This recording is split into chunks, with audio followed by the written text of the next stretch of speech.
தேர்தல் நேரத்தில் உயிர் பெற்று வந்து திமுக காரனால ஓட்டு போட ஆரம்பிச்சாங்க. அதுதான் கதறாரு.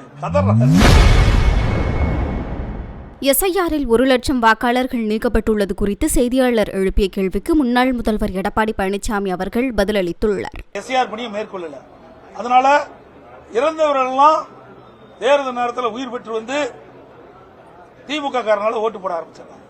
அதுதான் கதறாரு. ஆக இது நாள் வரை இறந்தவர்களை வைத்து நாம் வெற்றி பெற்று வந்தோம், போலி வாக்காளர்களை வைத்து வெற்றி பெற்று வந்தோம். இப்போ அதற்கு ஒரு இடையூறு வந்துட்டது. நீ எஸ்ஐஆர் பணி மேற்கொள்ள விட்டுவிட்டால் அது வாக்காளர் பட்டியலில் உண்மையான வாக்காளர் தான் இடம்பெறுவாங்க.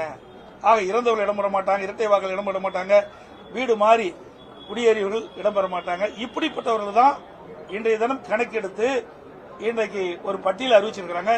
எப்ப கூட அதில் உண்மையான வாக்காளர் விடுபட்டு இருந்தா அதற்கு 1 மாத காலம் வாய்ப்பு கொடுத்திருக்கிறாங்க. அவர்கள் குறிப்பிட்ட அந்த படிவத்தில் அவர் பூர்த்தி செஞ்சு சம்பந்தப்பட்ட பூத்தினுடைய தேர்தல் அறிவிட்டு கொடுத்தா சேர்த்திக்குவாங்க.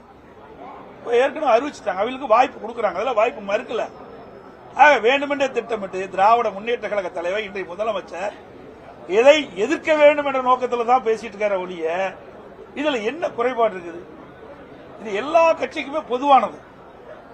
உண்மைக்கு மாறாக இருக்கின்ற வாக்காளர் பட்டியலிருந்து விடுவிக்க வேண்டும் என்பதுதான் எங்களுடைய நோக்கம். உண்மையான வாக்காளர் தான் வாக்காளர் பட்டியல் இடம்பெற்று தேர்தல் நேரத்தில் வாக்களிக்க வேண்டும் என்பது எங்களுடைய நிலைப்பாடு. அதன் அடிப்படையில் இதை வரவேற்கிறோம். சரி, அனைவருக்கும் வணக்கம், நன்றி.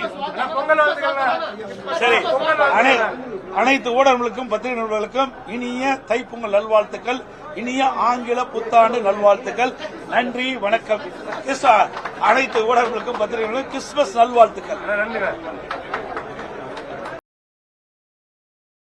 செய்திகளை உள்ளது உள்ளபடி தெரிந்து கொள்ள ரெஃப்ளெக்ட் நியூஸை சப்ஸ்கிரைப் பண்ணுங்க.